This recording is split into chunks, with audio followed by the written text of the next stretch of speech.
Greetings, Japan fans. In today's show, we're going to look at how to deal with this crisis.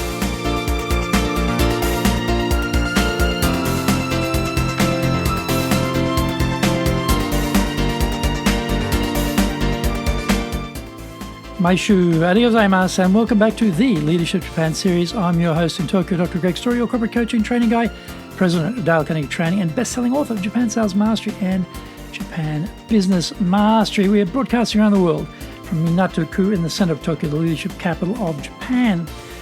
This podcast is here to give you insights, examples, experience about surviving here in COVID-19.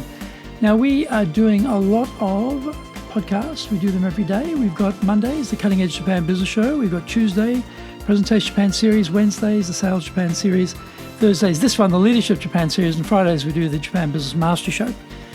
Before we get going, today's handy Japanese phrase is nande.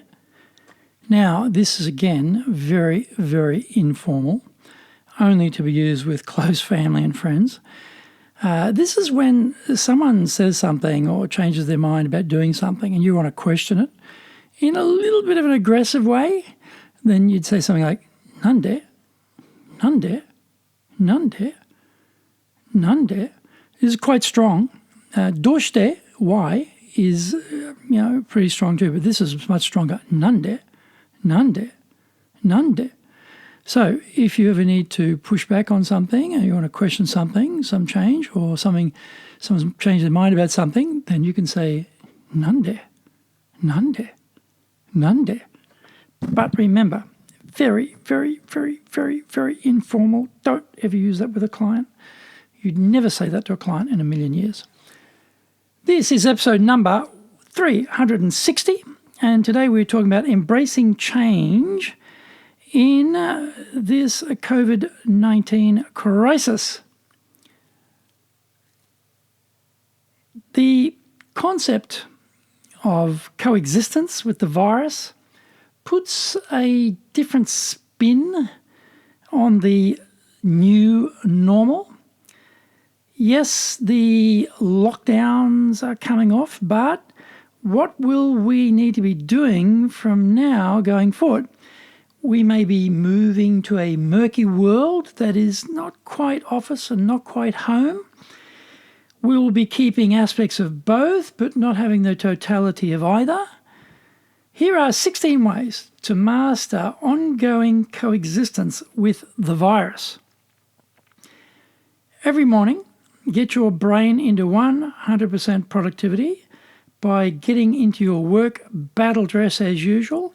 You may be going to the office, or you may be working at home, or you may be doing a bit of both with a late flex time dash to downtown.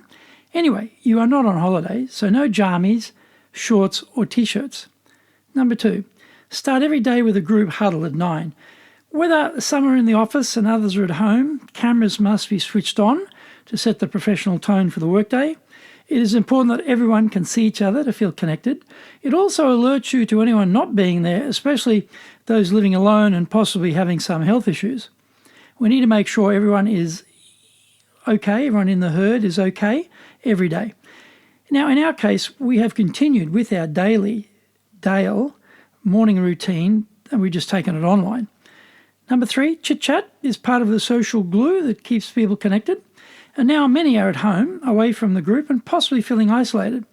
Set a daily coffee break time to allow people to talk informally, just as they would in a normal office setting.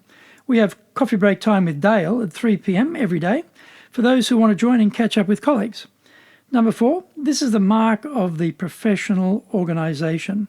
Have everyone set their laptop such that the camera is at eye height, rather than shooting a video broadcast of the inner passages of everyone's noses, which is what's happening when you simply sit your laptop on your desk. Number 5, when meeting online, look like a reliable, credible business person and sit forward and upright when speaking, rather than lounging back in your chair or sprawled on your sofa. You will look and feel much more professional. Number 6, create an extra 12.5 hours a week for personal development. Wake up at the same time as before, work until the same time as before, and use the 2 hours commute time and the 30 minutes from your lunch break to work on your personal development and not just on your job. Also, spend the time researching your industry and the market. Avoid the media and social media, as most of it is pulling us down into negative mentalities by its love affair with bad tidings. Find out more when we come back from the break.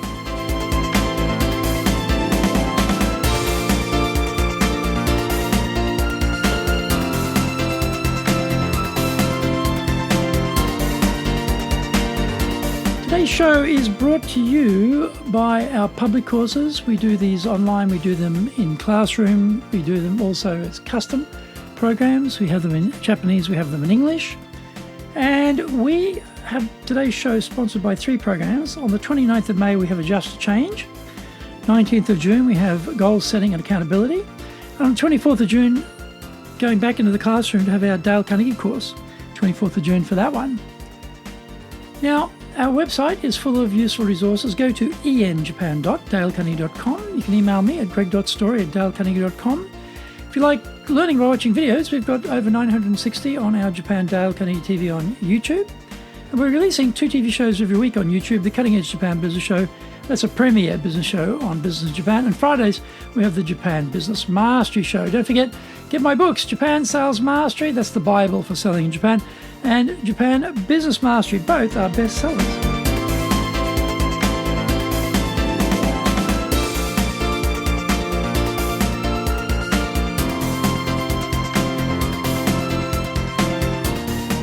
Welcome back. Invest 15 minutes a day as a group to extrapolate that 2.5 hours a day of personal reading by establishing formal study group sessions with your colleagues. By rotation, every day, each person can provide a synopsis of the key points from what you've been reading, watching, or listening to. Share good information around. Number 8, use the technology available to brainstorm ideas with colleagues and also clients on how to deal with industry and market-specific issues. There are whiteboard functions where you can brainstorm in real time, share and discuss when online. Number 9, when you are presenting, don't allow the tech to hijack the center stage of the presentation. You must be the main focus, not the screen, just as we would do in a live meeting venue situation. Hit the B key on your laptop to black out the screen so you're not competing with the slide deck for everyone's attention. Hit W and the chastened slide deck will miraculously reappear after you've shown it who's boss. Number 10, use breakout rooms to practice role plays in triads.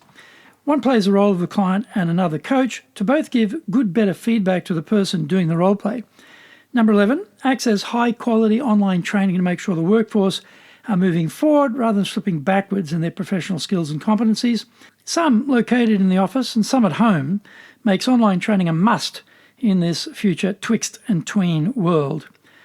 Number 12, when online, use polls to create some humour and also build self-awareness with colleagues and clients.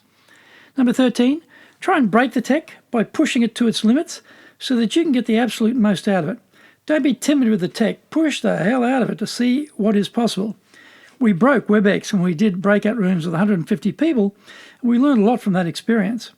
Number 14, bring value to your clients by offering product training, insights from your reading on the industry and the market. Send them links to the best podcasts, blogs, articles, etc. that you've found using your extra 12.5 hours of study per week. Number 15, use the cost cutting you've done to re-examine whether some of these savings can't be maintained after the lockdown is over and we go back to some recollection of normality. You may find there were things which actually didn't add any great value, which you never got around to turning off. Number 16, last one. Because of the COVID-19 business disruptions, many talented people are losing their jobs or their faith in their companies and are now available. So this is a good time to look for hiring new people. In the same way, there may be people you have been carrying for a long time, and this may be the time to move them out and replace them with more talented staff.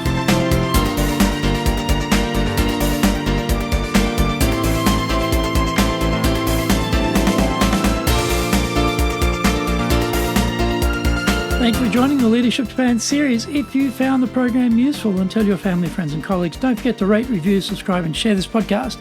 You can contact me at greg.story@dalecarnegie.com. Lots of great stuff on our website at enjapan.dalecunningham.com. Until the next episode, take what you thought valuable, put into action, because idea application is what makes survivors survive. So be one of them. Remember, I'm your corporate coaching and training guy here in Japan, ready to help your business survive.